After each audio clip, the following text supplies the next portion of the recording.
Once upon a time, there lived a poor woodcutter. He lived in a tiny village near a forest with his 2 children and his second wife. The children were called Hansel and Gretel. Hansel was Gretel's big brother. One day, they had no more food.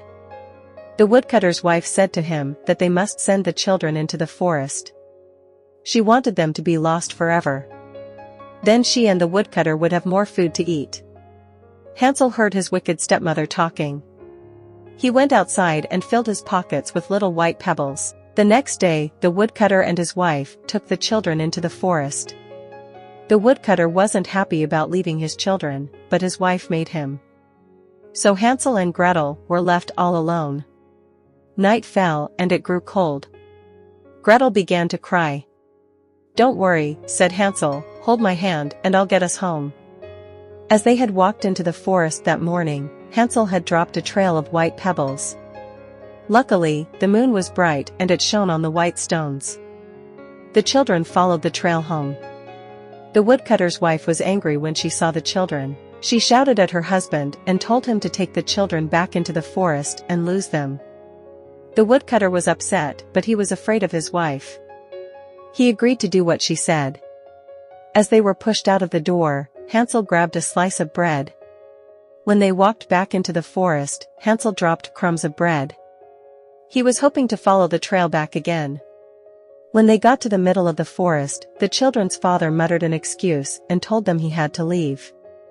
Again, night fell and this time there was no moon. The children huddled together at the foot of a big tree and fell asleep until morning. "Don't worry," said Hansel the next day. "We will follow the trail of bread and go home." But the trail of bread wasn't there. Hansel hadn't thought about the birds that would eat the crumbs. This time the children really were lost. The children wandered through the forest. After a long time, they found a funny little house in the middle of some trees. It looked as if it was made of gingerbread and finished with icing. Hansel broke a piece off the wall. He ate it, it was tasty. Then Gretel broke a piece off the windowsill. It tasted so good. They broke off more bits, biscuits, cookies, and sweets. Suddenly, the door opened and an old lady came out. She wasn't a kind old lady, oh no. She was a witch. "Have more to eat," said the witch. "Come in." Hansel and Gretel were happy to have more to eat. The witch gave Hansel and Gretel lots to eat. She gave them lots and lots to eat. She gave them far too much to eat. The evil witch planned to bake the 2 children in her oven and eat them. However, she thought they would taste better if they were not so thin. She wanted to feed them up and eat them when they were fatter. Every day for weeks, the witch gave the children lots of food. She made Gretel clean the house, and she locked Hansel in a cage. Every night she would ask to squeeze Hansel's finger to feel how fat he was getting.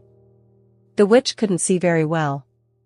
She needed to feel Hansel's finger instead of just looking at him. Hansel was clever, though. He kept an old chicken bone in his pocket. Every night, he let the witch squeeze that instead of his finger. The witch was angry that Hansel never seemed to get fatter. One day the witch was tired of waiting for Hansel to fatten up. She lit her oven so that she could roast the boy and have a tasty meal. She opened the oven door and peered inside to check it was hot. As the witch bent down, Gretel ran across the room and pushed her inside the oven. The little girl slammed the oven door. Clang! The witch was trapped. Gretel searched the gingerbread house. It was filled with cakes and sweets. In one room, she found chests filled with gold. Gretel found the key to Hansel's cage. She set her brother free. The children filled their pockets with as much gold as they could carry and set off. For 2 whole days, the children searched the forest. Finally, they found their home and saw their father. He was happy to see them and said that their stepmother had gone away. Hansel and Gretel had found their way home. They were never hungry or poor again.